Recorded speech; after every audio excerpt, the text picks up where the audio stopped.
All right, Alexander, let's talk about the situation on the front lines in Ukraine. Let's talk about Kursk. Let's talk about what's happening in Donbass, the advances of the Russian military in Zaporozhye in the south, in the direction of Zaporozhye, Kherson. We got Toretsk, a lot of information coming out of Toretsk as well. But we also have this information, rumors, I would say, but believable rumors, and it is coming from a pretty reputable Russian media source in RIA Novosti. They interviewed a Russian official or someone in the resistance of, I believe, Nikolaev, who has been pretty accurate in the past, who said that in Kursk you have 30 NATO officers who are actually trapped in Kursk. And that might be the reason that Trump sent out that Truth Social post to Putin in order to spare the lives of those soldiers trapped in Kursk. Perhaps you do have NATO officials. Perhaps you have a lot more than just NATO officials. Perhaps you have NATO military as well in Kursk. Why not? Many people believe that when Merkel ran to Moscow during 2015 with the Baltsovo, the main reason that she was begging Putin for the Minsk I agreement was because there were NATO forces trapped in Ukraine, and that would have been a huge defeat and embarrassment. So anyway, what are your thoughts on what's happening on the front line and your thoughts on these rumors from let's talk about the rumors first. I mean, the fact that they've come out in a place like RIA Novosti, which is a semi-official Russian news agency, lends them some credence. But of course, I don't know for a fact that they are true. If they are true, it would in no way surprise me. I think that's the first thing to say. If they are true, it means that NATO military personnel have entered what is even NATO recognizes Russian territory. So they would have invaded Russian territory, which would be a dramatic and extraordinary thing. Bear in mind that if an armed man crosses a border, it's an act of war. You send an armed man across a border, it's an act of war. It would be a further act of war by NATO against Russia. And, but having said that, I don't know for a fact that it is true. I'm not saying, if I don't know that it is true. If it is true, then as I said, it is very, very important. The consistent practice, these earlier rumors have also been true, and nothing has ever been confirmed, is that this is so explosive. The presence of NATO forces in these kind of operations is so explosive that there's been some kind of understanding between the Russians and the Western powers that the Russians won't play this up and they won't parade the existence of these officers and that kind of thing.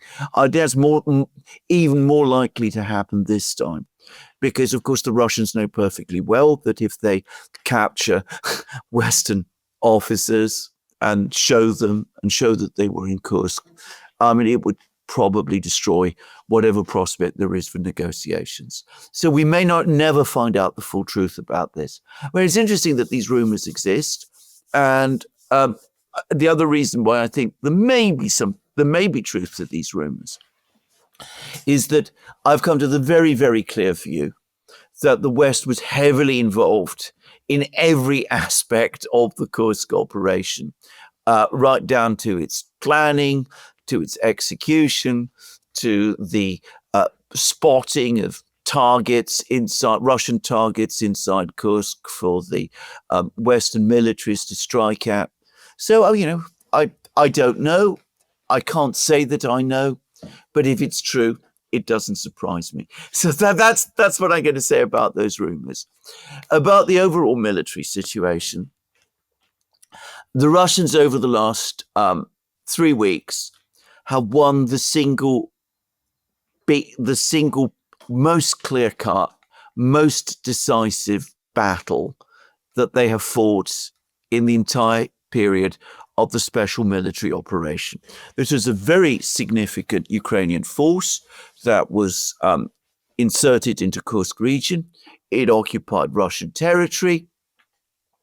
Zelensky refused to withdraw it. He continued continuously to reinforce it. There were some of Ukraine's best troops located in this territory. The Russians then launched an extremely well-prepared and carefully thought-out attack. Upon it, they'd prepared the ground for this attack over many months.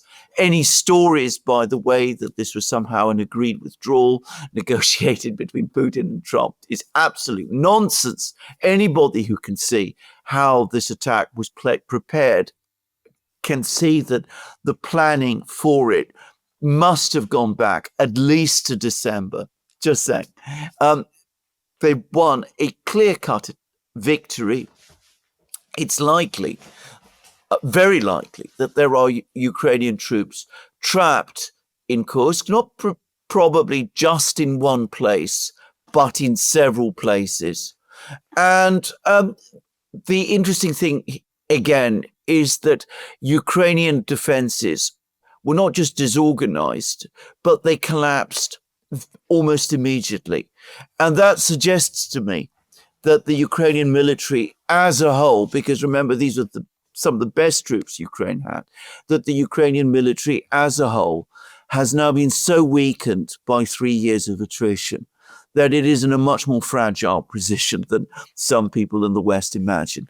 And the latest reports from elsewhere on the battlefront suggest this. So over the course of February, as the Russians reorganized and rotated, the Ukrainians started to publish stories that the battle for Toretsk was still underway. The Russians said that they'd captured Toretsk, I think it was in February, but the Ukrainians denied this. They brought a team from the Daily Telegraph. They didn't take them to Toretsk, by the way, or anywhere close to Toretsk, but they still briefed them and they showed them screens of banks of computers, which supposedly showed drone strikes on Toretsk and that kind of thing. So then, of course, they needed to reinforce the story that they really were present in Toretsk. So they launched a series of counterattacks on Toretsk. Those counterattacks have miscarried horribly. And as of the time of making this program, DS, Deep State, Ukraine's own mapping project, is now admitting that the Russians are recapturing territory or capturing territory from the Ukrainians, which I believe the Russians actually have been in control of or effective control of for several weeks. Maybe the Ukrainians re-entered it, but we see that these counterattacks overall have failed and failed horribly. So that's Toretsk. That's the story of Toretsk. The Ukrainians did mount certain significant counterattacks around Pokrovsk. They appear to have made some attempt to use the wet conditions of the spring thaw and problems that the Russians had with communications in the area to try to recover some ground. Those counterattacks have also failed. The Russians are saying that they're now back on the advance around Pokrovsk. And quite plausibly, if there's no ceasefire, we could see Pokrovsk fall within the next couple of weeks. Chasiv Yar, it's the same. And the Russians have established what looks like an enormous bridgehead now across the Oskol River in Kharkiv region. And this, again, DS is suddenly revealing that the Russians control a huge additional belt of territory, which they've either captured in the last couple of days or have been gradually capturing over a long period of several days or weeks.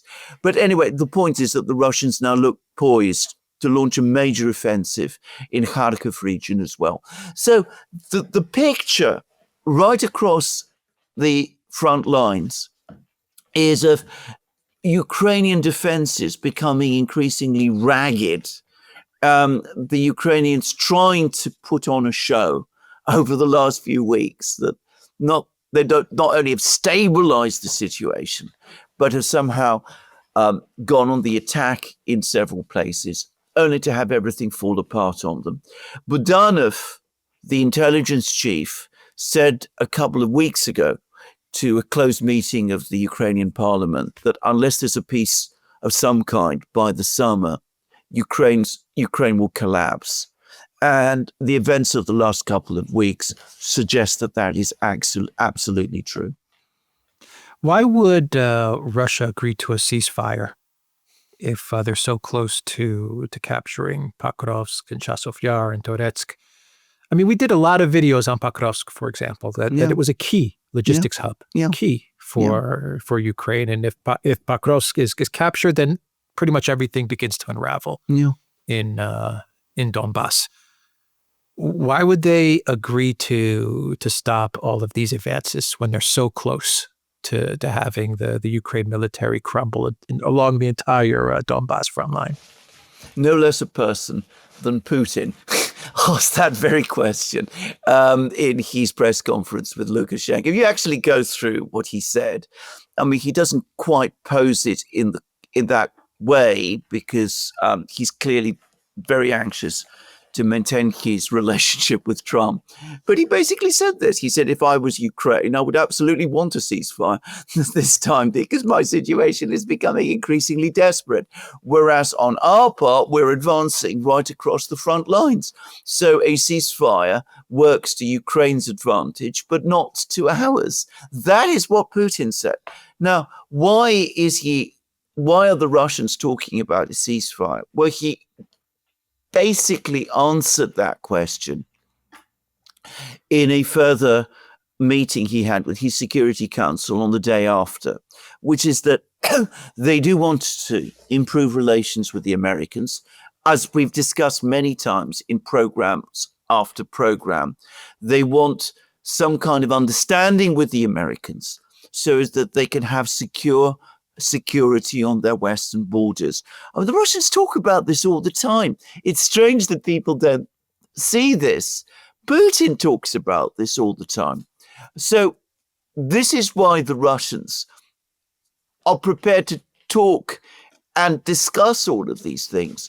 But it's important to remember that they are advancing.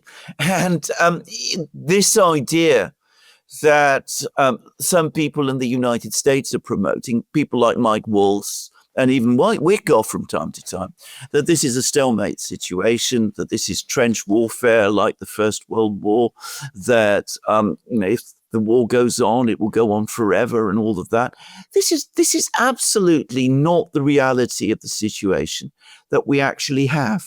It is of the Russians coming very close now to the point where Ukrainian resistance starts to break down, and any threat to them, of increasing Western arms deliveries is not going to intimidate them because it's not going to change the situation.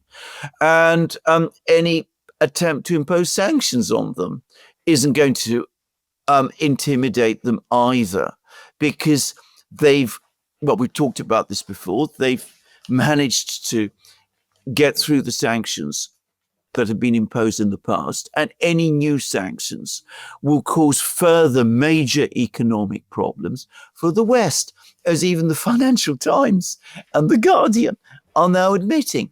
So from a Russian point of view, yes, they are prepared to negotiate a settlement in their own interests, because doing so, if it gives them what they want, not only will mean that fewer Russian soldiers die, but will also, hopefully create a more permanent peace and will lead to an easing of tensions in Europe so that the Russians can go back and focus on their own development, which is what they've always talked about. But if they don't get the terms they want, they have the option of continuing. And I think they've given the clearest indications that they will. If you look at the program that we did with Ambassador Polyansky from the deputy head of mission to the United Nations. That's exactly what he said. We've got our mission, our objectives. They're set out in the special military operation. We would prefer to achieve them through peaceful means, but if we can't, we will achieve them by continuing with the special military operation. And I think that is the Russian position. Yeah, Trump is really trying to get Ukraine out of this mess with the ceasefire.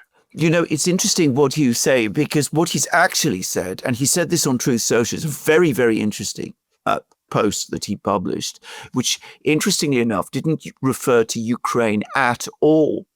He said that Biden got the United States into a mess with Russia.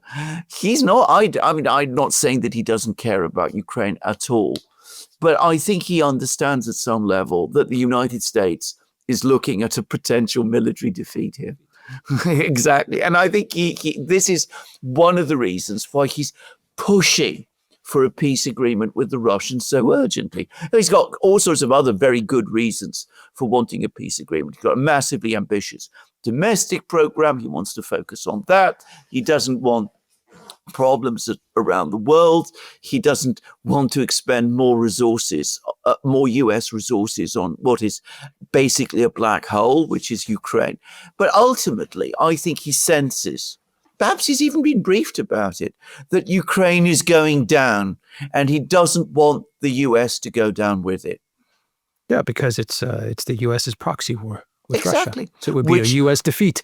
Which is what Rubio has said, and other people are now saying. Kellogg has said it. Exactly, yeah. Absolutely. And instead of it being a US defeat, Trump turns it around so that he becomes the peace negotiator of the US's proxy war with Russia. Yeah. I mean, that's essentially what we're looking at. The US is in a proxy war with Russia, but Trump, he does his thing, and he makes it out as if the US has mediated the peace between Ukraine and Russia, and they come out the peacemaker instead of the loser in this conflict. Yeah, exactly. And he is very, very relieved that the Russians are helping him do that. That was Putin the Russians are helping him. Yeah, absolutely, because the Russians understand that he's the only president they are likely to get who is going to deliver on that understanding about situations in Europe that that they basically want, so that they can focus, as I said already, on their own internal development and not have to worry all the time about, pinpricks and attacks and seizure of their property and all of that kind of thing, which has been a massive distraction. I mean, it's not just a distraction in terms of resources, in terms of what the Russians have to do to parry all these attacks on themselves, but it's a massive using up of mental energy. I mean, Putin may be an incredibly impressive individual, but there are only so many hours in the day. If Putin wants to develop, Russia's railway system, for example, every minute and hour that he spends worrying about what Ursula and previously, Jake Sullivan and all of those people were up to is a distraction from that. So put all that aside, if we can get this sorted out with Trump, even if it's only for a couple of years, that will give us the time and space to fix all of these major problems in our country that are crying out for solution. So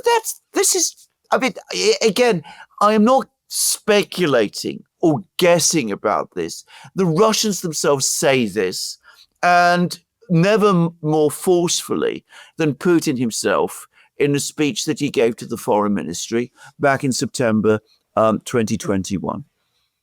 All right, we will end the video there. TheDuran.looks.com. We are on Rumble, Odyssey, BitChute, Telegram, Rockfin, X. Go to the Duran shop, pick up some merch like what we are wearing in this video update.